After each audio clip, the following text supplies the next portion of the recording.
සරණයි අපේ හාමුදුරනේ මෙහෙණින් වහන්සේ දරුවනේ DP එඩියුකේෂන් ආයතනයත් ඒ වගේම අධ්‍යාපන අමාත්‍යාංශයේ ප්‍රාචීන භාෂෝපකාර සමාගමත් එකට අත්වැල් බැඳගෙන ප්‍රාචීන භාෂා ශාස්ත්‍රයන්ගේ දියුණුව අභිවෘද්ධිය වගේම ප්‍රාචීන විභාගාපේක්ෂක අපේ හාමුදුරුවන් වහන්සේලාගේ මෙහෙණින් වහන්සේලාගේ වාගේම දුවදරුවන්ගේ පහසුව යහපත සුභසිද්ධිය අරමුණු කරගනිමින් DP ප්‍රාචීන අධ්‍යාපනය මාර්ගගත අධ්‍යාපනික වැඩසටහන ඔබ වෙත ගෙන එනු ලබනවා.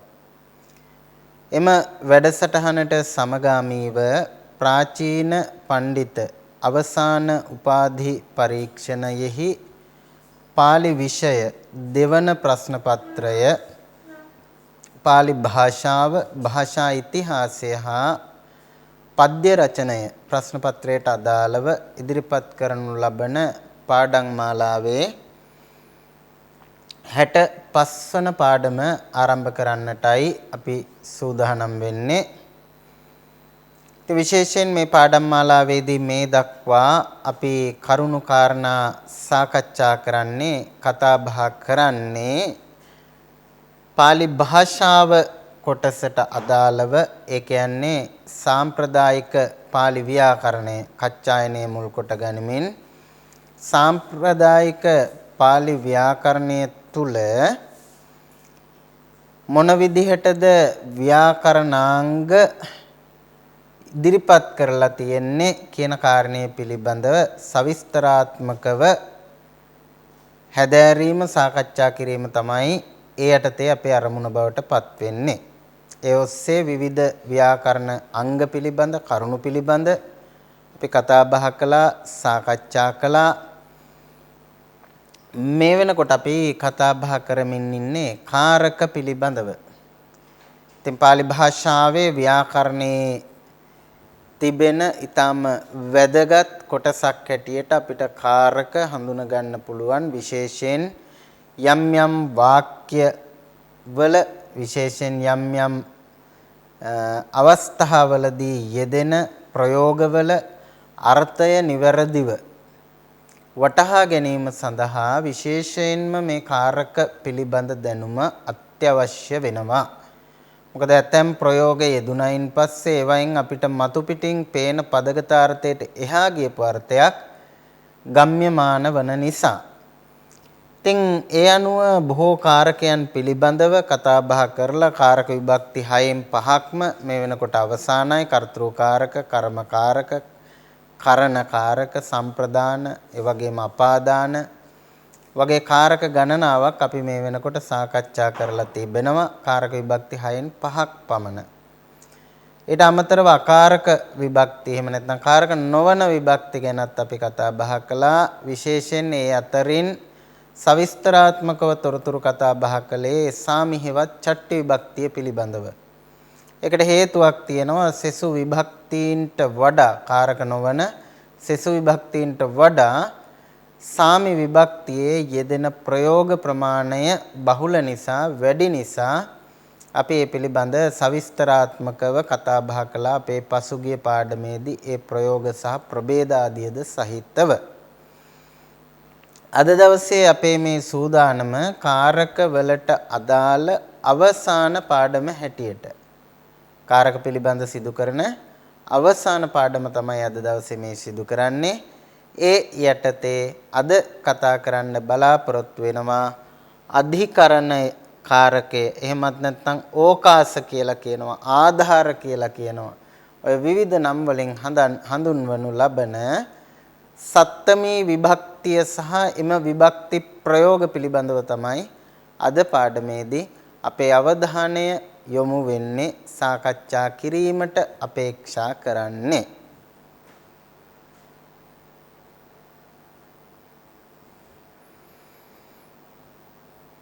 සුපුරුදු විදිහට සෙසු විභක්තිවල වගේම සම්ප්‍රදාන විභක්තිය එහෙම නැත්නම් සම්ප්‍රදාන සත්තමේ විභක්තිය එහෙම නැත්නම් ආධාර විභක්තිය එහෙමත් නැත්නම් ඕකාස විභක්තිය විදිහට අපි හඳුන්වන මේ විභක්තියේ පිළිබඳ නැත්නම් මේ කාරකය පිළිබඳ මූලාශ්‍රයානුගත නිර්වචනය කවරේද කියන එක අපි මුලින්ම විමසලා බලමු.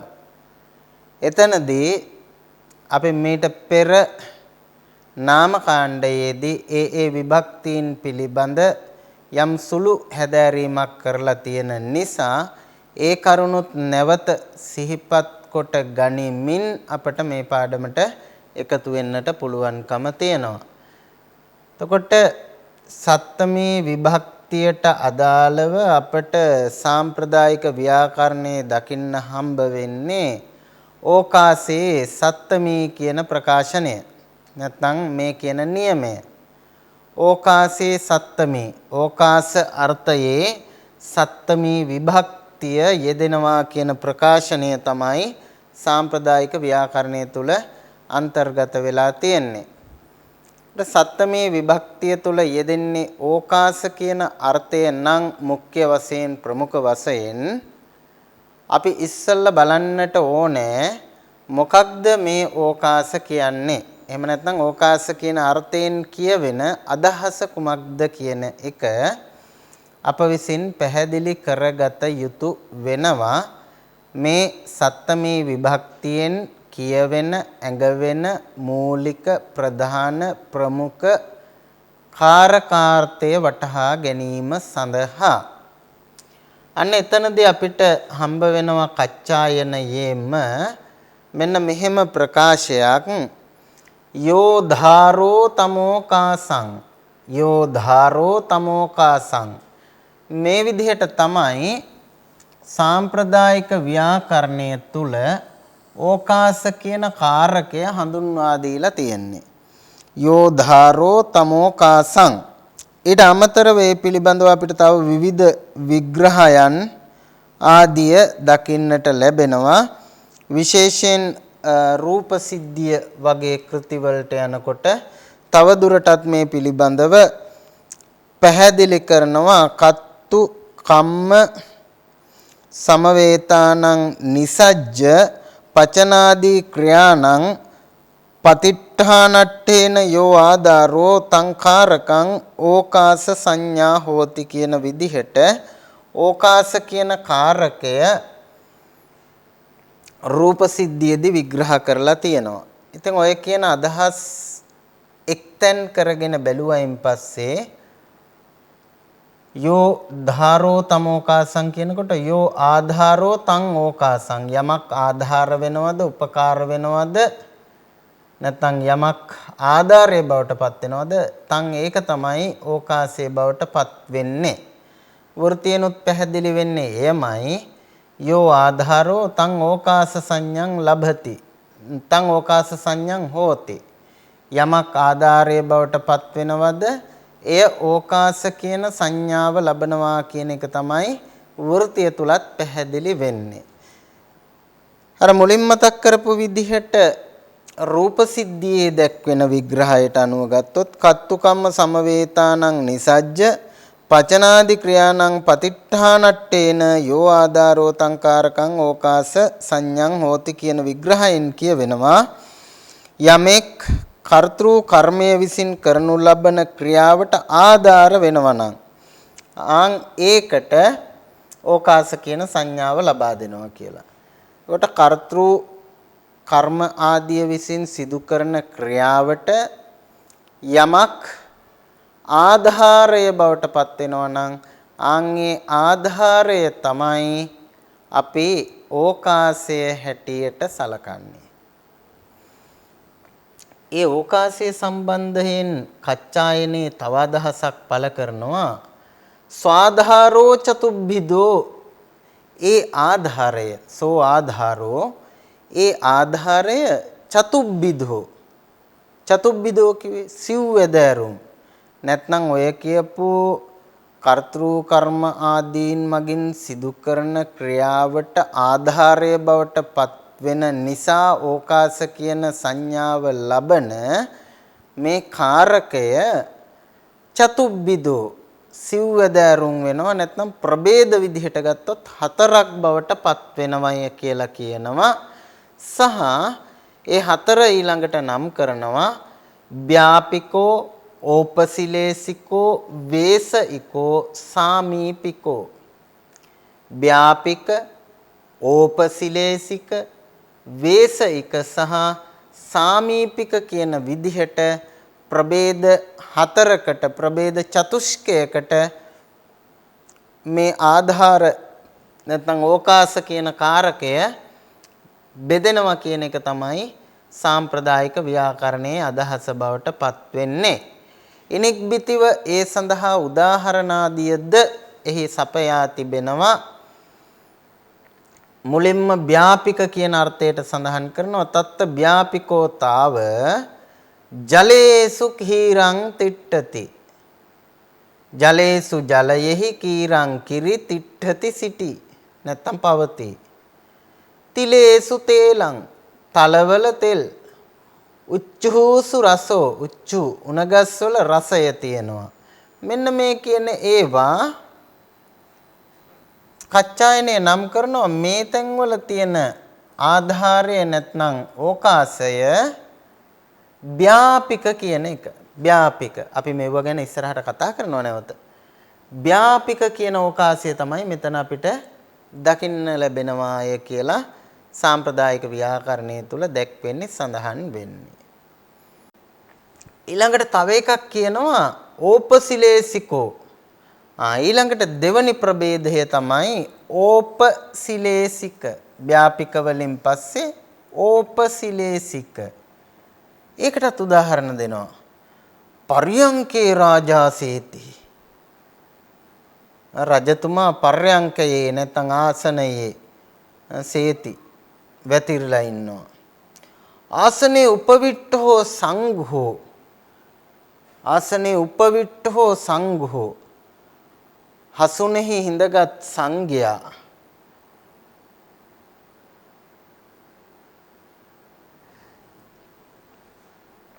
තවත් අර්ථයක් ඊළඟට කියනවා වේසයික කියන අර්ථය. වේසයික මොකද්ද වේසයික කියන්නේ? භූමීසු මනුස්සා චරಂತಿ. භූමීසු භූමීන්හි මනුස්සා මිනිස්සු චරಂತಿ හැසිරෙත්. මෙන්න මේ වගේ තැන්වල වේසයික කියන ඕකාසය තියෙනවාය කියන එකයි සාම්ප්‍රදායික ව්‍යාකරණය කියන්නේ. ඒකටම තව උදාහරණයක් කියනවා අන්තලික්කේ වායු වායන්ති. අහසේ හුලං හමනවා. ආකාශේ සකුණා පක්ඛන්දන්ති. අහසේ කුරුල්ලෝ පනිනවා. ඔය වගේ තැන්වල යෙදিলা තියෙන ඕකාසය වේසයික ඕකාසය හැටියට සලකනවා. ඊළඟට ඔය කියපු තුනටම අමතරව ව්‍යාපික ඕපසිලේසික වේසයික කියන ප්‍රභේදත්‍රයට අමතරව තවත් ප්‍රභේදයක් දැකගත හැකි ඒ සාමීපික. සාමීපික. ඒකට උදාහරණ කියනවා වනේ හත්තිනෝ චරಂತಿ. වනයේහි ඇත්තු හැසිරෙත්. ගංගායන් ගෝසෝ තිට්ඨති. ගඟ සමීපයෙහි ഘോഷාව පවතිනවා. වජේ ගාවෝ දුහන්ති. වජේ ගාවෝ දුහන්ති. ළඟට කියනවා සාවත්තියන් විහෙරති 제තවනේ. දෙවුරම සවැත් නුවර වෙසේ. ඕකාස මිච්ඡනේන කවත්තෝ ඕකාසේ සත්තමේ. එයි මේ ඕකාසය කියන එක විස්තර කරලා යෝ ධාරෝ තමෝකාසං කියලා ඒකට වෘත්තියකුත් ඉදිරිපත් කරලා යෝ ආධාරෝ තං ඕකාස සංඤං හෝති කියලා ස්වාධාරෝ චතුබ්බිදෝ කියලා ව්‍යාපික ඕපසිලේසික වේසයික සාමීපික කියන ප්‍රභේද හතරකුත් දක්වලා මේ ගැන විස්තරයක් ඉදිරිපත් කළේ. එහෙම විස්තරයක් ඉදිරිපත් කරන්න හේතුවක් තියෙනවා.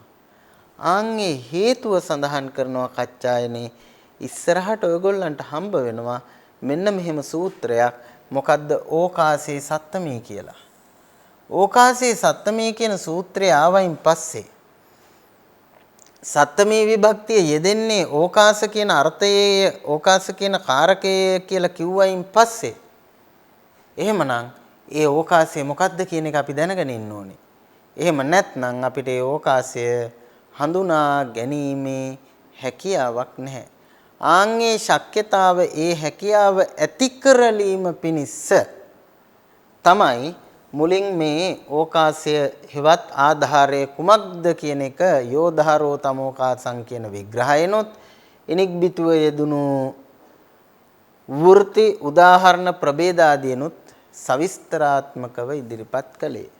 ආන්ගේ හම්බ වෙනවයි කියපු ඕකාසේ සත්තමේ කියන සූත්‍රයේ මේන් මෙතන තියෙනවා. ඒ හම්බ වෙනවයි කියපු සූත්‍රයේ කොහෙද තියෙන්නේ? මේන් මෙතන තියෙනවා. මොකද්ද කියන්නේ? ඕකාසේ සත්තමි ඕකාසේ අවකාශ ඕකාස කියන අර්ථයෙහි ඕකාසේ ඕකාසාර්ථයෙහි සත්තමි සත්තමි විභක්තිය යෙදෙනවා. සත්තමි විභක්තිය යෙදෙන්නේ මොන අර්ථයේද? ඕකාස අර්ථයේ. ඒ කිව්වේ ඕකාස කාරකේ සත්තමි විභක්ති හෝති. ඊට පස්සේ ඒකටත් උදාහරණ දෙනවා. ගම්බීරේ ඕදකන්තිකේ ගම්භීරේ ඕදකන්තිකේ ගම්භීරේ කියන වචනය ඕකාසාර්ථයේ යෙදලා තියෙනවා. පාපස්මින් රමති මනෝ පාපස්මින් රමති මනෝ පවෙහි මනස සිත රමති ඇලෙයි.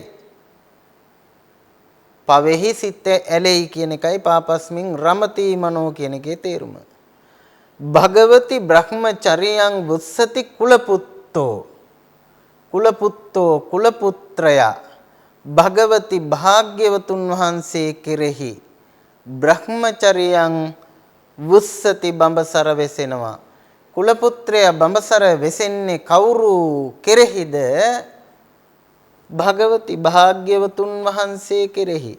එහෙනම් මේ උදාහරණවල ඕකාසකාරකේ ගම්භීරේ පාපස්මින් භගවති කියන පද අපිට ඕකාසකාරකයෙන් හෙවත් සත්තමී විභක්තියෙන් යෙදුණු පද හැටියට හඳුනා ගන්නට පුළුවන්කම තියෙනවා. එතකොට ආධාරය හෙවත් ඕකාසය පිළිබඳ මූලික විග්‍රහය තමයි යෝධාරෝ තමෝකාසං. යෝධාරෝ කියලා කිව්වේ කර්තෘ කර්ම කියන දෙදෙනාගේ සහයෝගයෙන් සිදුවන ක්‍රියාවට යමක් ආධාර වනවද එය ආධාරකාරකයේ හැටියට සලකනවා කියන එකයි. ඒ පිළිබඳ රූප සිද්ධියෙත් වැඩි දුරටත් විස්තර වෙනවා. එතකොට එහෙම කියපු ඒ ආධාරය කොටස් හතරකට බෙදුණා. ව්‍යාපික උපසිලේසික වේසික සාමීපික කියලා. ඔය කියපු කොටස් හතරකින් නැත්නම් ප්‍රභේද හතරකින් සමන්විත වෙච්ච ඕකාස කියන අර්ථයේ එහෙමත් නැත්නම් ආධාර කියන අර්ථයේ සත්තමී විභක්තිය යෙදෙනවා. මොන විභක්තියද යෙදෙන්නේ? සත්තමී විභක්තිය යෙදෙනවා. මූලික අදහසක් විදිහට ඔය මූලික හැඳින්වීමෙන් ඔන්න ඔය කියන කාරණා ටික තමයි පැහැදිලි වෙන්නේ, විස්තර වෙන්නේ. ඊළඟට අපි බලමු මේ කියපු ප්‍රභේද හතර ගැන තව ටිකක් සවිස්තරාත්මකව මොනවද මේ ප්‍රභේද වලින් කියවෙන්නේ කියලා. ඒකට අපේ ඊළඟ මාතෘකාව බවට පත් වෙන්නේ මේ පාඩමේදී අනෙක් පාඩම් වල වගේම ඕකාස කාරකයේ ප්‍රභේද. කියන්නේ මේ ඕකාස කියන කාරකයට අයිති ප්‍රභේද මොනවද? අර අපි ඉස්සෙල්ලා කතා කරපු නාමිකව කතා කරලා උදාහරණ කතා කරන් ගියපු ප්‍රභේද පිළිබඳව අපි තව ටිකක් සවිස්තරාත්මකව විස්තර සහිතව කතා කරන්නටයි මෙතනදී බලාපොරොත්තු වෙන්නේ, අපේක්ෂා කරන්නේ. අපි ඉස්සෙල්ලාම ඕකාසය කියන එක ගත්තොත් නැත්නම් ආධාරය හේවත් ඕකාසය කියන එක ගත්තොත් මම අර මුලින් සඳහන් කරා වගේ රූප සිද්ධියේ මේක විස්තර කරනවා. කත්තු කම්ම සමවේතානං නිසජ්ජ පචනාදි ක්‍රියාණං පතිට්ඨානට්ඨේන යෝ ආධාරෝ තංකාරකං ඕකාස සංඥං හෝති. කර්තෘ කර්ම ආදීන් එකතු වෙලා ඔය පචන ආදී නැත්නම් පච ආදී පිසීම් ආදී ක්‍රියාවන් කරනකොට ඒක පතිට්ඨානට්ඨේන පිහිටා සිටිනවා කියන අර්ථයෙන් තමයි යෝ ආධාරෝ තංකාරකං ඕකාසඤ්ඤං ලබති. එහෙම පිහිටා සිටින දරාගෙන ඉන්න ආධාරයට කියනවා ඕකාස කියලා. ඕකාස කියලා. එතකොට මේ කාරකයටම තව තියෙනවා නම් ගොඩක් තියෙනවා. මම හිතන්නේ වෙන එකම කාරක විභක්තියකටවත් ওই තරම් නම් යෙදිලා නැහැ. දැන් අපිට මෙතනම හම්බුණා සත්තමී කියලා අපි කියනවා. ඕකාස කියලා කියනවා. එහෙමත් නැත්නම් ආධාර කියලා කියනවා. ඒවට අමතරව අධිකරණ කියන නම පාවිච්චි කරනවා. අධිකරණ. ඒ වගේම භුම්ම කියන නාමයත් පාවිච්චි කරනවා. නම් ගොඩයි. අධිකරණ භුම්ම ඕකාස ආධාර සත්තමී කියන නම් පහම පාවිච්චි වෙන්නේ මේ එකම කාරකයේ හැඳින්වීම සඳහා. එකම කාරකයක් සඳහා තමයි ඔය කියන නම් සියල්ලම යෙදිලා තියෙන්නේ. එතකොට මේ ප්‍රභේද පිළිබඳව ටිකක් මතක තියාගන්න ලේසි වෙන්න. ඕවා මතක තියාගන්න අමාරුයිනේ. අමාරු නොවන විදිහට පහසුවෙන් මතක තබා ගැනීම සඳහා රූප සිද්ධි කතුවරය ඒකට ගාථාවක් ඉදිරිපත් කරලා තියෙනවා. බලමු මතක තියාගන්න ලේසිද කියලා. කිරියාය කත්තු කම්මානං යත්ත හෝති පතිට්ඨිතා ඕකාසෝති පෞත්තෝසෝ චතුද්දා ව්‍යාපිකාදිතෝ. කිරියාය කත්තු කම්මානං යත්ත හෝති පතිට්ඨිතා ඕකාසෝති පෞත්තෝසෝ චතුද්ධා ව්‍යාපිකාදිතෝ. කිරියාය කත්තු කම්මානං කර්තෘ කර්ම දෙදෙනාගේ කිරියාය ක්‍රියාවට යත්ත පතිට්ඨිතා හෝති යම් තැනක පිහිටියේ ක්‍රියාව යම් තැනක පිහිටියේ වේද ඕකාසෝති පෞත්තෝ ඕකාසයයි කියන ලද එම කාරකය චතුද්දා ව්‍යාපිකාදිතෝ ඒක කොටස් හතරකට බෙදෙනවා කියන අර්ථය තමයි මේ සඳහන් කරන්නේ. එතකොට ඕකාස හෙවත් සත්තමී විභක්තිය නැත්නම් ආධාර අධිකරණ භුම්ම කියන කාරකය කොටස් හතරකට බෙදෙනවා.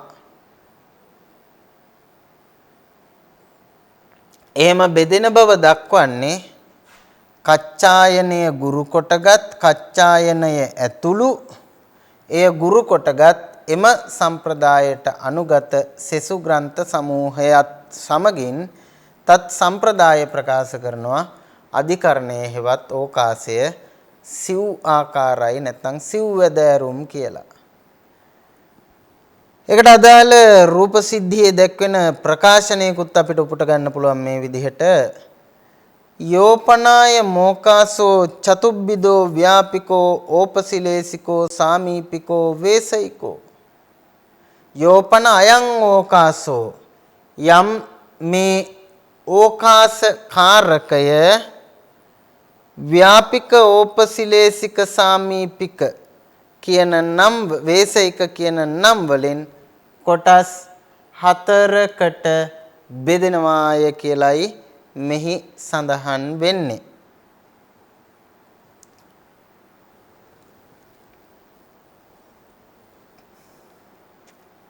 අපි ඊළඟට බලමු ඔය කියපු එක් අර්ථවල තියෙන විශේෂත්වය මොකක්ද?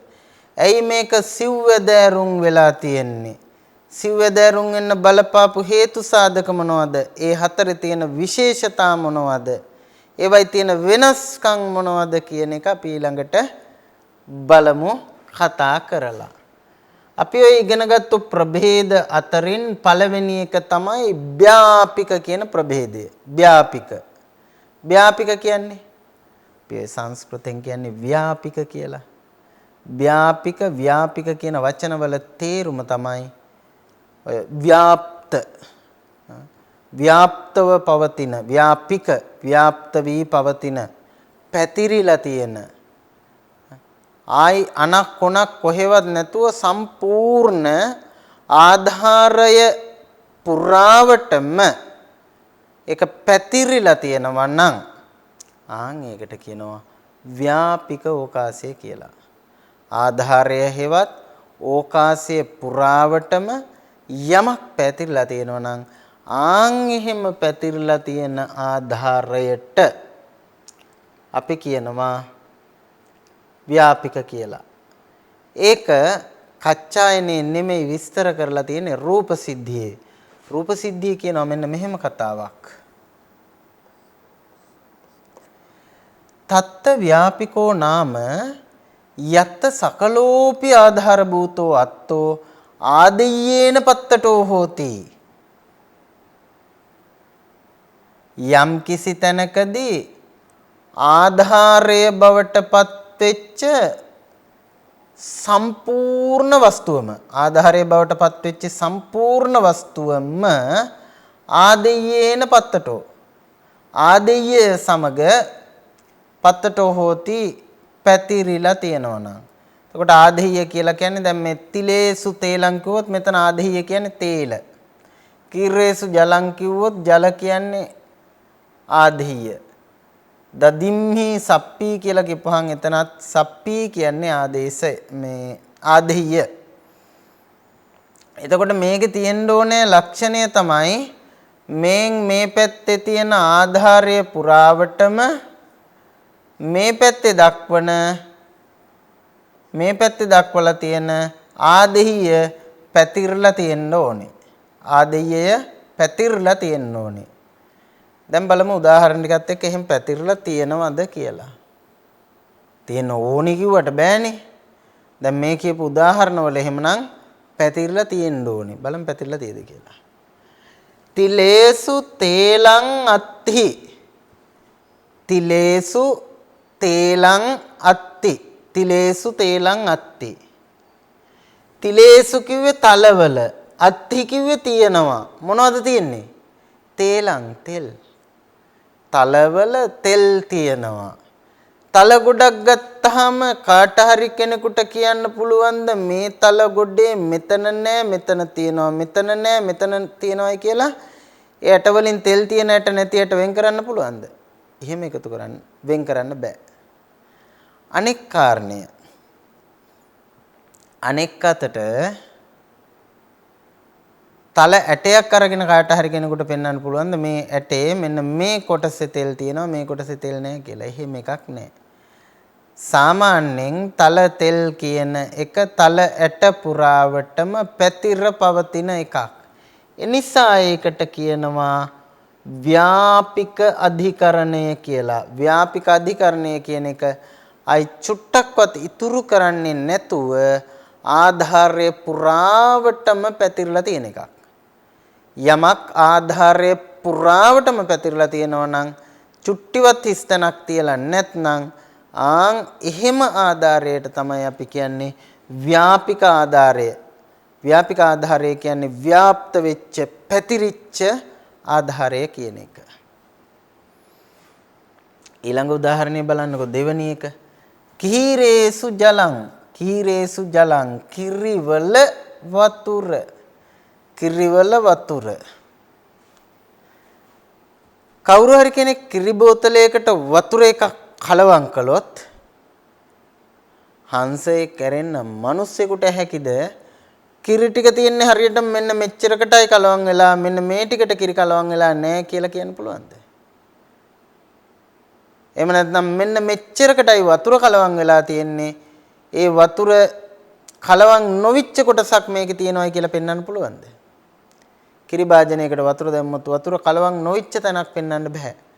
ඒක ක්ෂණිකව අර කිරි එක පුරාවටම පැතිරලා යනවා. ඒක තමයි දියරවල ස්වභාවය. එතකොට ඒ නිසා කියනවා කීරේසු ජලං කිරිවල වතුර. එතකොට වතුර විතරක් තියෙන තැන මෙතනය කිරි විතරක් තියෙන තැන මෙතනය කියලා වතුරයි කිරි වෙන් කරලා පෙන්වන්න පුළුවන්ද හංසෙක් නොවුනොත්? හංසයට පුළුවන් කියලා අපි අහලා තියෙනවා. ඒකත් ගොඩක් වෙලාවට කවි සමයෙන් තමයි අපි ඉගෙනගෙන තියෙන්නේ, දැකලා නැහැ. තුන්වෙනි උදාහරණය ගත්තොත් දදිම්හි සප්පි. දදිම්හි සප්පි. දදි දදි කියනවා දීකිරි වලට. ඒකට දදිම්හි දීකිරි වල මොනවයි තියෙන්නේ? සප්පි ගිතෙල් තියෙනවා. දීකිරි වල ගිතෙල් තියෙනවා. දීකිරි වල මොනවයි තියෙන්නේ? ගිතෙල් තියෙනවා. ඔන්න ඔය උදාහරණ දිහා බලපුවාන් තිලේසු තේලං කීරේසු ජලං දදිම්හි සප්පි වගේ උදාහරණවල ආදෙය්‍යය හෙවත් මෙන්න මේ දෙවනි වචනය මුල් සත්තමී වචනයෙන් කියපු අර්ථය පුරාවට එහෙම නැත්නම් ආධාරයේ පුරාවට පැතිරලා තියෙන නිසා මේවට අපි ව්‍යාකරණයේදී කියනවා නමක් ව්‍යාපික ආධාරය. ව්‍යාපික ආධාරය. ඒ කියන්නේ පැතිරුණු ආධාරය කියන එකයි. ව්‍යාපික ආධාරය කියන එකේ තේරුම මොකද්ද? පැතිරුණු ආධාරය. අපිට මෙතන ගන්න පුළුවන් තව ඕනනම් මේ හා සමාන උදාහරණ ඕන තරම් යොදා ගන්න පුළුවන්, සකස් කර ගන්න පුළුවන්.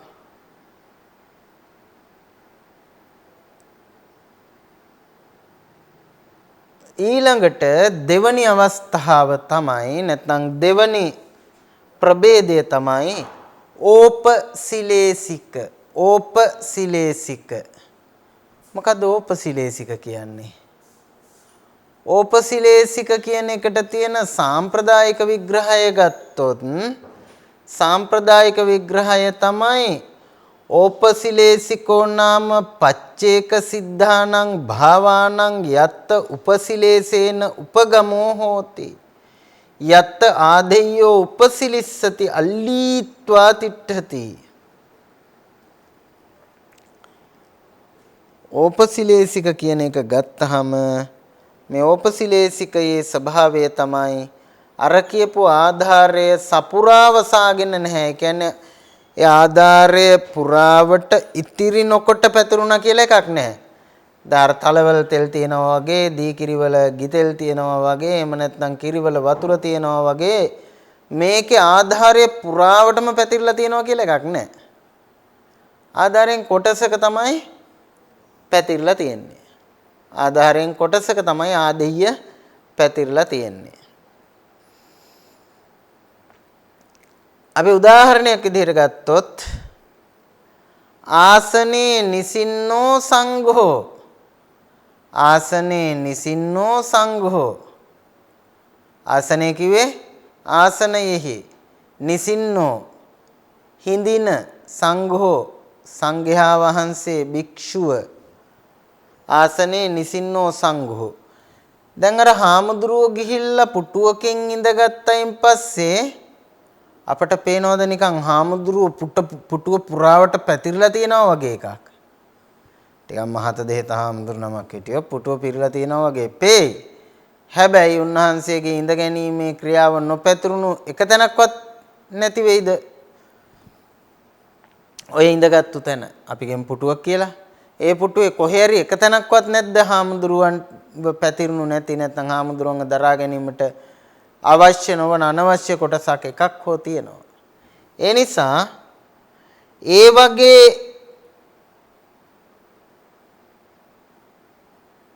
ආධාරයකට අපි කියනවා ඕපසිලේසික ආධාරය කියලා. ඒ වගේ ආධාර වලට අපි කියන්නේ ඕපසිලේසික ආධාර කියලා. තවත් එබඳු ස්වરૂපයේ උදාහරණයක් තහාලියං ඕදනං පචති. තහාලියං, තාලි කියලා කියනවා මෙතන හැලියට. තහාලියං ඕදනං පචති කියලා හැලියෙහි බත පිසයි කියලා කියපුවාම බත් වෙනකොට අම්මල හැලිය උතුරනකන් අර කිරි උතුරන්න වගේ හාල් දාලා උයනවද? නෑ, මුට්ටිය පිරෙන්න උයන්නේ නෑ. මුට්ටිය ඉඩ ඉතුරු වෙනවා. මුට්ටියෙන් එකක් කිව්ව වුණත් කටවටේට හරි ඉඩක් ඉතුරු වෙනවා. පොඩි හරි ඉඩක් ඉතුරු වෙනවා. ඒ කියන්නේ ඒක හැමතැනම පැතිරලා නැහැ. එහෙනම් ඒකත් ඕපසිලේසිකයි. ඒකත් ඕපසිලේසිකයි. ඕපසිලේසික අධිකරණයක් හෙවත් ඕපසිලේසික ආධාරයක් බවට පත් වෙනවා. අවසාන එක බලන්නකෝ. ඝටේසු උදකමත්ති. ඝටේසු උදකමත්ති. කලේ දිහා අපි බැලුවොත් කලය පුරාවටම මේක පැතිරුණා කියලා එකක් නෑ. අර වතුර යමක් පැතිරෙනවා වගේ කල පුරාවටම පැතිරුණා කියලා එකක් නැහැ. කලයේ යම් ප්‍රමාණයකට වතුර තියෙනවා. කලය පිරෙන්න තිබුණා පිටපැත්තේ ඒක පැතිරලා නැහැ. අන් ඒ වගේ ඝටේසු උදකං අත්ති කියපුහන් එතනක් තියෙන්නේ ඕපසිලේසික ආධාරයක්. මොන ආධාරයක්ද? ඕපසිලේසික ආධාරයක්. ඔන්න ප්‍රභේද දෙකයි. එකක් ව්‍යාපික ආධාරය, අනික ඕපසිලේසික ආධාරය. හරි, ඊළඟට අපි මේ සූදානම් වෙන්නේ ඉතුරු ප්‍රභේද දෙක ගැන කතා කරන්න. මොනවද ඉතුරු ප්‍රභේද දෙක? ඉතුරු ප්‍රභේද දෙකෙන් පළවෙනි එක තමයි සාමීපික. ඒ කියන්නේ තුන්වෙනි ප්‍රභේදය. සාමීපික. සාමීපික කියන වචනේ හැදෙන්නේ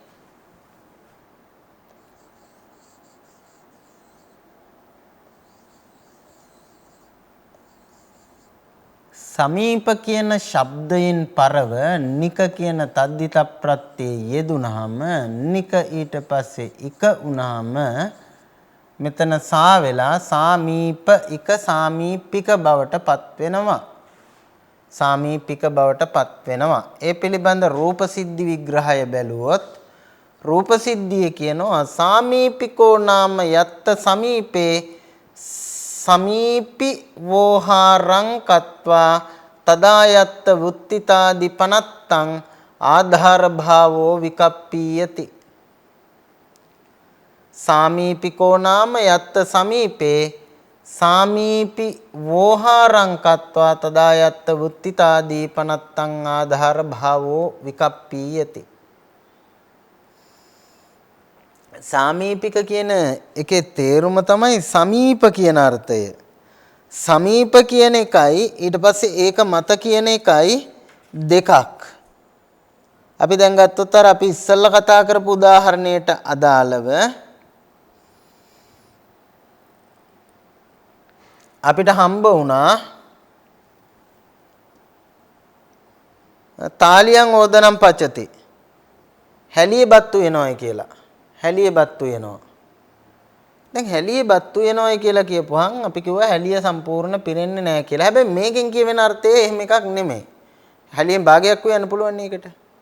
හැලියෙන් භාගයක් ඒ කියන්නේ උයන්න පුළුවන් ප්‍රමාණය ඉව්ව හැකි. එහෙම ඉව්වාය කියලා ඒක 100%ක් හැලිය පුරා පැතිරලා තියෙන්නේ නැහැ කියන එකයි කිව්වේ. ඒකට මෙතන තියෙන්නේ ඊට වඩා හාත්පසින්ම වෙනස් එකක්.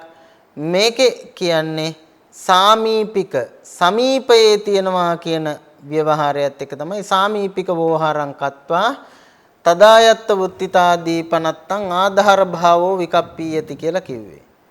ඒකට මේ කියන ඒවයි ආධාරය ඒකම නෙමෙයි. ඒ උනාට ඒ ළඟ. ඒක නෙමෙයි. ඒ උනාට ඒ ළඟ. ඒකයි මේකේ ස්වභාවය. දැන් උදාහරණයක් විදිහට ගත්තාම ගංගායන් ඝෝසෝ වසති. මේක කියන්නේ මොකද්ද? ගංගායන් ගඟෙහි ഘോഷෝ ഘോഷාව වසති වසයි නැත්නම් පවතී කියන එක. දැන් ඇත්තටම ഘോഷාව තියෙන්නේ ගඟේද? නෑ, ගඟේ නෙමෙයි ഘോഷාව තියෙන්නේ. ගඟ සමීපයේ. ഘോഷාව තියෙන්නේ කොහෙද? ගඟ සමීපයේ. හැබැයි මේ ගඟ සමීපයේ කියන අදහස එනවා ගංගායන් ഘോഷෝ වසති කියපුහන් මේක සත්තමී විභක්තිය නිසා සාමීපික කියන ආධාරය යටතේ අපිට මේ වචනේ ගන්න පුළුවන් ගංගායන් ഘോഷෝ වසති කියලා කියපුවාම. ඊළඟ එකත් බලන්නකො භගවා සාවත්තියං විහෙරති. භගවා කියේ බුදුහාමුදුරුවෝ භාග්‍යවතුන් වහන්සේ සාවත්තියං විහෙරති සවැත් නුවර වෙසිති. මෙතන සාවත්තියං කියලා කිව්වට මේ කිව්වේ සාවත්තියං කිව්වේ සවැත් නුවරම නෙමෙයි. සවැත් නුවර ළඟ තැනක. සාවත්තියන් කියලා කිව්වට සවැත් නුවරට ළඟ තැනක. දැන් අපි උනත් සමහර වෙලාවට ගමක නමක් එහෙම ආපුවම අපි එහෙම කියනවනේ. දැන් මං සාමාන්‍යයෙන් අපේ ගමෙන් ටිකක් ඈතට ගියාට පස්සේ කවුරු හරි මගෙන් ඇහුවොත් එහෙනම් මං අපේ ගමේ නම කියන්නේ. මං කියන්නේ ටවුන් එකේ නම. එතකොට ඇත්තටම අපි ටවුන් එකේද? නෑ, ටවුන් එකේ ඉඳලා යන්න ඕනේ කිලෝමීටර් 20 ගාණක් 30 ගාණක් විතර. හැබැයි සමීපයේ තියෙන නගරය නිසා ඒකට අපි අර සමීප කියන අර්ථයෙන් සාමීපික කියන අර්ථයෙන් ඒක අපි සත්ත්වමී විභක්තියෙන් යොදන්න පුළුවන්කම තියෙනවා. මේ ගංගායන් ගොහසෝ වසති භගවා සාවත්තියන් විහෙරති කිව්වා වගේ. සාමීපික අර්ථයෙන් එතෙන්දී ආධාරයේ විදිහට යොදා ගන්න පුළුවන්කම තියෙනවා. අවසාන ප්‍රභේදය තමයි වේසයික කියන අර්ථය. වේසයික. මොකද්ද වේසයික කිව්වේ? වේසයික කියපුවම විෂයික කියන එකනේ. ඒකට ඒකෙන් කියවෙන්නේ මොකද්ද? වේසයිකෝ නාම යත්ථ අඤ්ඤත්තා භාව වශයෙන් දේශාන්තරාවච්ඡේද වශයෙන් වා ආධාර පරිකප්පෝ. ඔව් වේසයික කියන එක සරලව ගත්තොත් ඒකෙන් කියන්නේ ඒ ක්‍රියාව කරන්න විෂයික වශයෙන් ආධාර වෙනවා කියන එක. විෂයික වශයෙන් ගෝචර ස්ථාන උත්පත්ති ස්ථාන ආදී වශයෙන් විෂයිකව දායක වෙනවා කියන එක තමයි වේසයික කියන ප්‍රභේදයේ තේරුම බවට පත් වෙන්නේ. ඒක මෙන්න මෙහෙම තේරුම් ගත්ත හැකි. ආකාශයේ සකුණා චරಂತಿ. ආකාශයේ සකුණා චරಂತಿ කියලා කියපුවහන් සකුණ හේවත් කුරුල්ලන්ට හැසිරීම සඳහා විෂයපතේ බවට පත් උනේ ආකාශය. ඒක අර මුලින් කියපු ඔක්කොටම වඩා වෙනස්. අර ඒකත් එක්ක පැතිරලා තියෙනවා කියපු එකටත් වෙනස්. කොටසක් කියන එකටත් වෙනස්. ඊට හාත්පසින්ම වෙනස් එකක් තමයි අහස විෂය කොටගෙන සකුණු හේවත් කුරුල්ලෝ චරಂತಿ හැසිරෙනවා. එහෙම නැත්නම් පාපස්මින් රමති මනෝ. මනෝ කියේ මනස පාපස්මින් පවෙහි රමති ඇලේ. විෂයික වශයෙන් පවෙහි ඇලෙනවා. එතකොට ඒකට කියනවා අපි වේසයික කියලා. නැත්නම් වේසයික ආධාරය. එමත් නැත්නම් අපිට කියන්න පුළුවන් වේසයික සාමි කාරකය වේසයික අධිකරණ කාරකය කියලා අපිට කියන්න පුළුවන්කම තියෙනවා. දැන් අපි කතා කරපු කරුණු හතරම කියන්නේ වේසයික, සාමීපික, ව්‍යාපික ආදී වශයෙන් අපි දක්වපු ඔය කරුණු හතරම ලෙහෙසියෙන් පහසුවෙන් මතක තියාගන්න ක්‍රමයක් අපිට හම්බ වෙනවා රූප සිද්ධියේ එක ගාතාවකින්. කොහොමද? ව්‍යාපිකෝ තිල කිහිරාදී කටෝ ඕපසිලේසිකෝ සාමීපිකෝති ගංගාදී ආකාශෝ විසයෝ මතෝ. ව්‍යාපිකෝ තිල කීරාදී ව්‍යාපික කියන අර්ථය දකින්න පුළුවන්නේ තිල කීර කියන ආදී වචන වලින්. තිල කිව්වේ තල වලට, කීර කිරි වලට. ඒ වගේ ඒවායි අපිට ව්‍යාපික කියන එක දකින්න පුළුවන්. ඊළඟට කටෝ ඕපසිලේසිකෝ. ඕපසිලේසික කියන අර්ථය ගත්තාම මෙතනදී කටෝ කලාලය මත ඉඳගෙන කලාලය මත නිදාගෙන වගේ අර්ථයන් ගත්තාම එතනදී කට කියන එකයි ති වෙන්නේ, කලාලය කියන එකයි ති වෙන්නේ ඕපසිලේසික කියන අර්ථයට. ඒ වගේම ඊළඟට සාමීපික කියන අර්ථය ගත්තාම සාමීපික කියන අර්ථයට සමීප වෙන්නේ අර සද්දෝ ගංගා යං වසති කිව්වා වගේ තැන්. ගංගාදී ශබ්ද. ආකාශෝ විසයෝ මතෝ.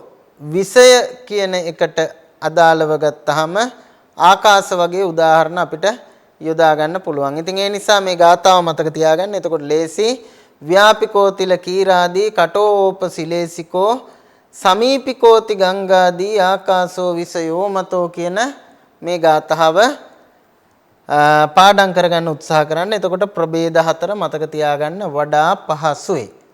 දැන් අපි ඔය කතා කරේ ආධාර කාරකය යෙදෙන අර්ථ හතර ගැන ප්‍රධාන වශයෙන් යෙදෙන. හැබැයි ඇත්තටම ගත්තොත් ඔය ප්‍රධාන වශයෙන් යෙදෙන අර්ථවලට අමතරව අතිරේක වශයෙන් තවත් අර්ථවල යෙදෙන බව අපිට දකින්න පුළුවන්. අතිරේක වශයෙන් තවත් අර්ථවල යෙදෙනවා මේ කියපු ආධාරය හෙවත් සාමි විභක්තිය. ඒ අතරින් එකක් තමයි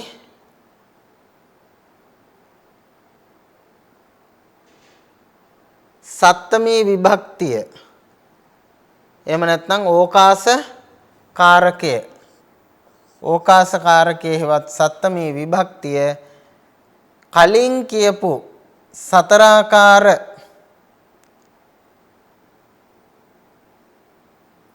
ඕකාසයන්ට හෙවත් අපි ඕකාසයන්ට කියමුකෝ ඒ ඕකාසයන්ට අමතරව තවත් අර්ථ කීපයක යෙදෙනවා ඒ බව කච්චායනේත් පැහැදිලි කරලා තියෙනවා. එතකොට ඒ අතරින් සමහර අර්ථ අපි මේ වෙනකොටත් දන්නවා. දැන් සමහර විට අපේ ආම්දුරුරු කල්පනා කරයි මේකට අදාළව ඔය ප්‍රභේද හතර විතරයිනේ කිව්වේ එතනින් එහා ඒවා දන්නේ කොහොමද කියලා. දැන් හොඳම උදාහරණය අපි පහුගිය පාඩමේදී චට්ටි විභක්තිය ගැන කතා කරනකොට පහුගිය පාඩමේ චට්ටි විභක්තිය ගැන කතා කරනකොට අපි කතා කරා සාමි කියන අර්ථය ගැන කතා කරා විශේෂයෙන් නිර්ධාරණ අර්ථය ගැන කතා කරා අනාදර කියන අර්ථය ගැන කතා කළා. මේ අර්ථ තුනේම ගත්තාම චට්ටියට අමතරව සත්තමියෙත් මේ අර්ථය දෙනවයි කියන එක මං ඒ තැන්වලදීම මතක් කරලා දුන්නා. දැන් අමතක ඇති සමහර විට. එතකොට චට්ටි විභක්තිය දක්වපු සමහර අර්ථවලත් මොකද වෙන්නේ? සත්තමී කාරකය යෙදෙනවා නැත්නම් සත්තමී විභක්ති පද යෙදෙනවා.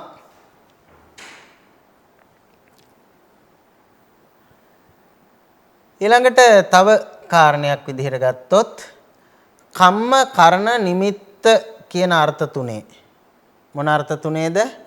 කම්ම කරණ සහ නිමිත්ත කියන අර්ථ තුනේ සත්තමී විභක්තිය යෙදෙනවා.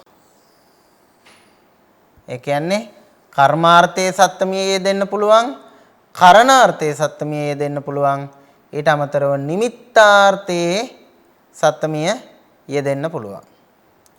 ඒ පිළිබඳව සාම්ප්‍රදායික ව්‍යාකරණයේන විග්‍රහය තමයි කම්ම කරණ නිමිත්තත්තේසු සත්තමී. හරි ලේසි තේරුම් ගන්න. කම්ම කිව්වේ කර්ම, කරණ කිව්වේ කරණය, නිමිත්තත්තේසු නිමිත්ත කියන අර්ථවල සත්තමී විභක්තිය යෙදෙනවා. කර්ම කරණ නිමිත්ත කියන අර්ථවල සත්තමී විභක්තිය යෙදෙනවා. ඒකට අදාළව තවදුරටත් වෘතිය තුල පැහැදිලි කරනවා කම්ම කරණ නිමිත්තත්තේසු සත්තමී විභක්ති හෝති. කම්ම කරණ නිමිත්ත කියන අර්ථවල සත්තමී විභක්තිය යෙදෙනවලු. අපි දැන් බලමු මේ එක එක අර්ථවල කොහොමද යෙදෙන්නේ කියලා. ඉස්සල්ලාම අපි බලමු ඔය කියපු අර්ථ තුනෙන් මෙන්න මේ අර්ථය කොහොමද යෙදෙන්නේ? මොන අර්ථයේද? කම්මත්ත කියන අර්ථයේ. කම්ම කියන අර්ථයේ කොහොමද සත්තමිය එහෙම නැත්නම් ඕකාසකාරකයේ යෙදෙන්නේ? මෙන්න තියෙන උදාහරණයක්. සුන්දරාවුසෝ ඉමේ ආජීවකා භික්ඛුසු අභිවාදෙන්ති. ආවුසෝ එවත්නි සුන්දරා සොඳුරුය ඉමේ ආජීවකා මේ ආජීවකයෝ භික්ඛුසු අභිවාදෙන්ති භික්ෂූන් කෙරෙහි අභිවාදනය කෙරෙත්. එතන තියෙන්නේ කම්ම කාරකයේ එහෙම නැත්නම් කර්මාර්ථයේ ඕකාසකාරකය. කර්මාර්ථයේ ඕකාසකාරකය. භික්ඛුසු කියලා කියපුවම භික්ෂූන් කෙරෙහි කියන අදහස තමයි තියෙන්නේ. නමුත් අපි ඇත්තටම බැලුවොත් මේක සාමාන්‍ය විදිහට බැලුවොත් තේරුම එන්න ඕනේ මේ ආජීවකයෝ භික්ෂූන්ට වඳිත් වැඳීමේ ක්‍රියාවට ලක් වෙන්නේ භික්ෂූන්.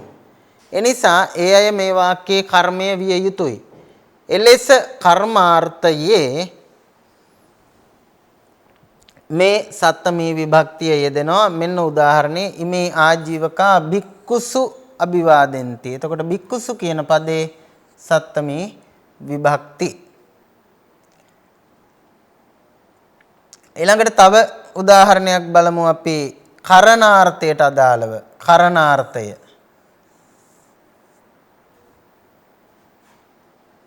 හත්තේසු පිණ්ඩාය චරಂತಿ පත්තේසු පිණ්ඩාය චරಂತಿ පතේසු පිණ්ඩාය චරಂತಿ. හත්තේසු පිණ්ඩාය චරಂತಿ. හත්තේසු පිණ්ඩාය චරಂತಿ කියන්නේ මේ පිණ්ඩපාත යනවා. පාත්‍රයක් නැහැ. අත් දෙකට තමයි පිණ්ඩපාත යන්නේ. ආන් ඒකට කියනවා හත්තේසු පිණ්ඩාය චරಂತಿ. ඇත්තටම බැලුවොත් මේක කර්ණාර්ථයනේ නේද? කර්ණාර්ථය නිසා මේක එන්න ඕනේ හත්තේහි පිණ්ඩාය චරಂತಿ කියලා. හත්තේසු නෙමෙයි හත්තේහි පිණ්ඩාය චරಂತಿ කියලායි එන්න ඕනේ. හැබැයි මෙතන ප්‍රයෝගයක් විදිහට කරණාර්ථයේ යෙදිලා තියෙන්නේ හත්තේසු කියලා සත්තමී විභක්තිය. නමුත් මේ වගේ තැන්වල අපි අර්ථ ගන්නකොට සත්තමිය තිබුණාය කියලා සත්තමී අර්ථය ගන්න නැතුව ඒ කියන්නේ ඕන්නම් අත් කෙරෙහි පිණ්ඩපාතයේ හැසිරෙත් කියලා අපිට ලියන්න පුළුවන්. මෙලෝ තේරුමක් නැහැ. එහෙනම් අත් කරන කොටගෙන පිණ්ඩපාතයේ හැසිරෙයි කියලායි අපි කියන්න ඕනේ. අත් වලින් පිණ්ඩපාත යනවායි කියලායි කියන්න ඕනේ. පිණ්ඩපාත යන ක්‍රමේ තමයි පාත්‍රය අරගෙන යන්නේ. පාත්‍රේ නැති හන්දා හිස් අත් දෙක අල්ලගෙන යනවා කියන එකයි මේ කියන්නේ. පත්තේසු පිණ්ඩාය චරಂತಿ. කලින් එක්කෙනා අත් දෙකට පිණ්ඩපාත ගියා. මෙයා මොකටද පිණ්ඩපාත යන්නේ? පත්තේසු පාත්‍ර වලට තමයි මේගොල්ලෝ පිණ්ඩපාත යන්නේ. කොට පත්තේසු පිණ්ඩාය චරಂತಿ කියලා කියපුවාම මෙතනත් එන්න ඕනේ තතියා අර්ථය. පත්තේහි පිණ්ඩාය චරಂತಿ කියන එක. නමුත් යෙදිලා තියෙන්නේ පත්තේසු කියලා තතියා අර්ථයේ සත්තමී විභක්තිය. තව එකක් බලන්නකෝ. පතේසු ගච්ඡanti. පතේසු එකත් සත්තමියෙන් යෙදිලා තියෙන්නේ. නමුත් අපිට මේක ගන්න පුළුවන් පතේ ගච්ඡantu මාර්ග වලට යත් කියලා. තව අර්ථයක් කිව්වා මේක යෙදෙන. ඒ තමයි මොන අර්ථයද? නිමිත්තාර්ථය කියන අර්ථය. නිමිත්තාර්ථය කොහොමද දෙන්නේ? දීපි චම්මේසු හඤ්ඤතේ. දීපි චම්මේසු හඤ්ඤතේ. ඔන්න පැහැදිලි කරගන්න අර්ථය. දැන් මේකේ වාක්‍ය තමයි දීපි හඤ්ඤතේ. දිව්‍යා නසනු ලැබේ. දිව්‍යා නසනු ලැබේ. එතකොට මෙතනදි කරන්නේ දිව්‍යා නැසුවේ මොකටද කියලා පැහැදිලි කරනවා. ආන් ඒකට තමයි නිමිත්තාර්ථය කියලා කියන්නේ. දිව්‍යා මැරීම සඳහා හේතු වූ කාරණේ පැහැදිලි කරනවා. ආන් ඒකට කියනවා දීපි චම්මේසු හඤ්ඤතේ. දිව්‍යා මරන්නේ මොකක් සඳහාද? හැම සඳහා තමයි මරන්නේ. සාමාන්‍යයෙන් හරිනම් මේ වගේ තැන්වල චම්මාය කියලා චට්ටි විභක්තියෙන් වගේ මේ චතුත්ථයෙන් වගේ යොදා ගන්න පුළුවන් වුණත් මෙතන දීපි චම්මේසු හඤ්ඤතේ කියලා තමයි යෙදিলা තියෙන්නේ. ඊළඟ එක බලන්නකො. කුංජරෝ දන්තේසු හඤ්ඤතේ. කුංජරෝ ඇතා දන්තේසු දත් වලින් හඤ්ඤතේ නසනු ලැබේ. නමුත් මෙතන ඇත්තටම එන්න ඕනි දන්තේහි. හැබැයි යෙදিলা තියෙන්නේ දන්තේසු. එතනත් වෙලා තියෙන්නේ නිමිත්තාර්ථයේ යෙදিলা තියෙනවා. එතකොට මෙන්න මේ අර්ථ තුනේ කම්ම අර්ථයේ, කරණ අර්ථයේ සහ නිමිත්තාර්ථයේ යෙදෙනවා සත්තමී විභක්තිය හේවත් ඕකාස අර්ථය.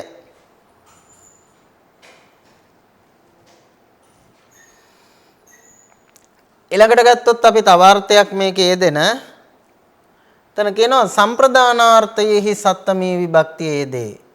සම්ප්‍රදානාර්ථයේ සම්ප්‍රදාණයෙන් යොදන්න ඕනි තැන් වලත් සම්ප්‍රදාන අර්ථයේ හැමම තියෙද්දි සත්තමී විභක්තිය යෙදෙනවා. ඒකට අදාළව කච්චායනේ කියනවා සම්පදානේච. සම්ප්‍රදානයෙහිද මොකද්ද වෙන්නේ? සම්පදානේච සත්තමී විභක්ති හෝති. සම්ප්‍රදාන අර්ථයේත් සත්තමී විභක්තිය යෙදෙනවා. සම්ප්‍රදාන අර්ථයේත් සත්තමී විභක්තිය යෙදෙනවා. කොහොමද? සංඝේ දින්නම් මහප්පලං. සංඝේ කියපුහන් සත්තමී එක වචනයි. සංඝයාට දුන් දෙය මහත්ඵලය.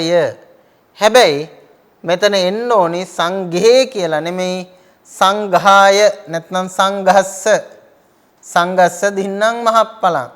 සංඝාය දින්නම් මහප්පලං.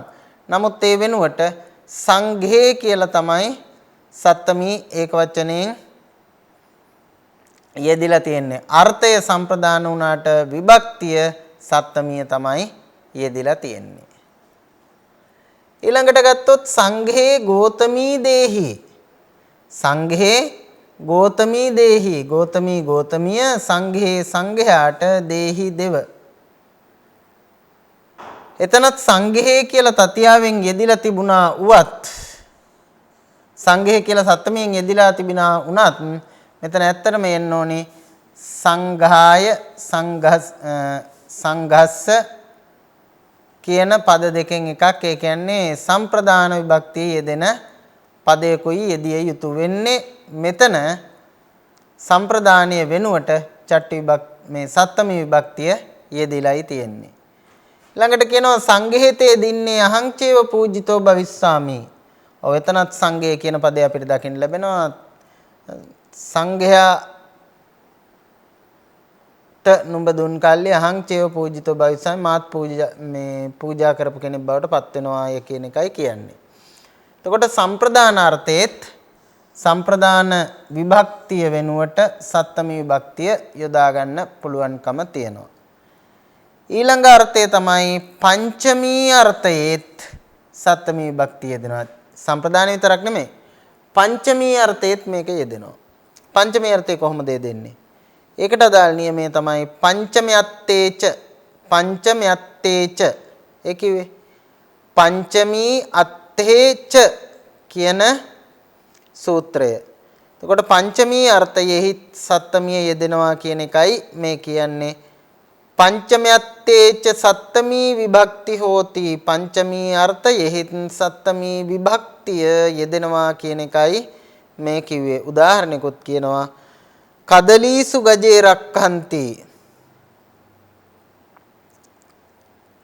කදලීසු කෙසෙල් හරිනම් මෙතන එන්න ඕනි පංචමී. කදලීහි ගජේ රක්ඛන්ති කෙසෙල් වලින් ගවයෝ රකින්නමයි කියන අදහස. නැත්නම් ගවයන් කෙරෙන් කෙසෙල් ආරක්ෂා කරනවා කියන අදහස. නමුත් මෙතන යෙදිලා තියෙන්නේ කදලීසු කියලා සත්තමී අර්ථයෙන්. ඒකට අපි කියනවා පංචමී අර්ථයේහි සත්තමී විභක්තිය කියලා. තවත් එහෙම යෙදෙන අර්ථයක් තමයි කාලාර්ථය හා භාව ලක්ෂණාර්ථය කියන අර්ථ දෙක. මොනවාද කාලාර්ථය කියන්නේ මොනවාද භාව ලක්ෂණාර්ථය කියලා කියන්නේ? ඒකට අදාළ නියමය තමයි කාල භාවේසුච. කාල කිව්වේ කාලාර්ථයේහි භාවේසු කිව්වේ භාවාර්ථයේ. ඔය කියන අර්ථ දෙකේ කත්තරි පයුජ්ජමානේ සත්තමී විභක්තිය හෝති. කාලාර්ථය සහ භාවාර්ථය කියන භාව ලක්ෂණාර්ථය කියන අර්ථ දෙකේදී සත්තමී විභක්තිය යෙදෙනවාය කියලා කියනවා. අපි උදාහරණයකින් පැහැදිලි කරගමු. පුබ්බන්න සමයේ ගතෝ කාලාර්ථය. අපි කියන්නේ කාලාර්ථයේ සත්තමී කියලා පුබ්බන්න සමයේ ගතෝ. පෙරයම් කාලේ ගියා කියනකොට. සායන්න සමයේ ආගතෝ සවස් කාලයේ ආපසු පැමිණියා. ඊට පස්සේ භෝජී බික්ඛුසු භෝජ්‍යමානේසු ගතෝ. මේ වෙවිල්ල අන්න භාවාර්ථය. නැත්නම් භාව ලක්ෂණාර්ථය. යම් ක්‍රියාවක් කරමින් සිටිද්දි තමයි මේක කරලා තියෙන්නේ. භෝජ්‍යමානේසු ගතෝ. බික්ඛුසු භෝජ්‍යමානේසු ගතෝ. භික්ෂුන් වහන්සේලා වළඳමින් ඉඳද්දි තමයි ගිහිල්ලා තියෙන්නේ. බික්ඛුසු භෝජ්‍යමානේසු ගතෝ.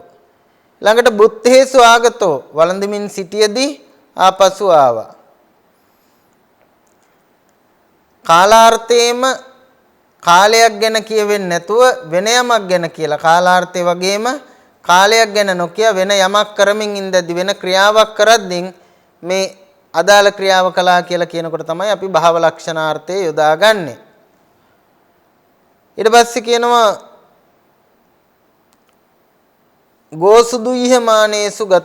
ගෝසුදුය්‍යමානේසු ගතෝ දුද්දාසු ආගතෝ වගේ තවත් උදාහරණ කීපයක් අපිට දකින්න පුළුවන්. ඊළඟට තවත් විශේෂත්වයක් තමයි උප අධි කියන ධාතු යෝගයේදී මේ ධාතුන් මේ උපසර්ග යෝගයේහි මේක ධාතු කියලා තියෙන උපසර්ග කියලා දාගන්න. උපසර්ග යෝගයේ උපහා අධි කියන උපසර්ග යෝගයේ අධික හා ඉස්සර කියන පදේ යෙදුනොත් ඒ පදත් එක්ක ඒවායෙහි අර්ථයෙහි සත්තමී විභක්තිය යෙදෙනවා. ඒකට අදාළ සූත්‍රය තමයි උපජ්ජාදි කිස්සර වචනේ උප අදි ඉච්ඡේතේසං පයෝගේ අධික ඉස්සර වචනේ සත්තමී විභක්ති හෝති. උප අදි කියන වචන නැත්නම් උපසර්ග පද යෙදුනයින් පස්සේ ඒවායේ අර්ථ වශයෙන් යෙදෙන අධික හෝ ඉස්සර කියන වචන සත්තමියෙන් යෙදෙනවා. අපි උදාහරණයකින් පැහැදිලි කරගමු. උපකාරියං දෝනෝ උපනික්ඛේ කහපනං උපනික්ඛේ අදිබ්‍රහ්මදත්තේ පංචාලා අධි නච්චේසු ගෝතමි අධි දේවේසු බුද්ධෝ. එතකොට මේ අධි දේවේසු වගේ තැන්වල අපිට පුළුවන් ඉස්සර කියන අර්ථය දැක ගන්න. ඒ වගේම තවත් ඇතැම් තැන්වල අධි බ්‍රහ්මදත්තේ පංචශාලා උපනික්කේ කහපණං උපකාරියන් දෝනෝ ඒ වගේ තැන්වල අපිට අධික කියන අර්ථයත් ඇතැම් තැන්වල දකින්න පුළුවන්. එතකොට උප අධි කියන ධාතුන් උපසර්ගයන්ගෙන් පස්සේ අධික හා ඉස්සර කියන අර්ථ සමග සත්තමී විභක්තිය යෙදෙනවා. ඊළඟට අවසන් කාරණයේ හැටියට මණ්ඩිත හා උස්සුක්ක කියන අර්ථවලත් තතියා විභක්තිය වගේම සත්තමී විභක්තිය කියන විභක්ති දෙකම යෙදෙනවා. උස්සුක්ක කියන අර්ථයේත් ඒ වගේම මණ්ඩිත කියන අර්ථයේත්. මණ්ඩිත කියන්නේ සැරසුණු කියන අදහස, උත්සුක්ක කියන්නේ උනන්දු කරනවා කියන එක. ඊට අදාළ සූත්‍රය තමයි මණ්ඩිතුස්සුක්කේසු තතියා. මණ්ඩිත කියන අර්ථයේත් උත්සුක්ක කියන අර්ථයේත් තතියාවේ යෙදෙනවයි කියන එක. මණ්ඩිත උත්සුක්ක ඉච්ඡේතේ ස්වත්තේසු තතියා විභක්ති හෝති. අර කියපු කතාවමයි මණ්ඩිත උත්සුක්ක කියන මේ කියන අර්ථවල තතියා විභක්තියයි සත්තමී විභක්තියයි යෙදෙනවා කියන එක. ඥානේන පසීදිතෝ අනෙතන යෙදිලා තියෙන තතියාව. ඥානස්මින් වා පසීදිතෝ එතන යෙදිලා තියෙනවා සත්තමිය. ඥානේන උත්සුක්කෝ පසීදිතෝ කියන එක මණ්ඩිතාර්ථයේ, උත්සුක්කෝ කියන එක උත්සුක්කාර්ථයේ. ඥානේන උත්සුක්කෝ තතියා ඥානස්මින් වා උත්සුක්කෝ සත්තමි. එතකොට ඔය විදිහට මණ්ඩිත කියන අර්ථය සහ උත්සුක්ක කියන අර්ථවලත් තතියා විභක්තිය යෙදෙන්න සත්තමී විභක්තිය යෙදෙන්න පුළුවන්කම තියෙනවා.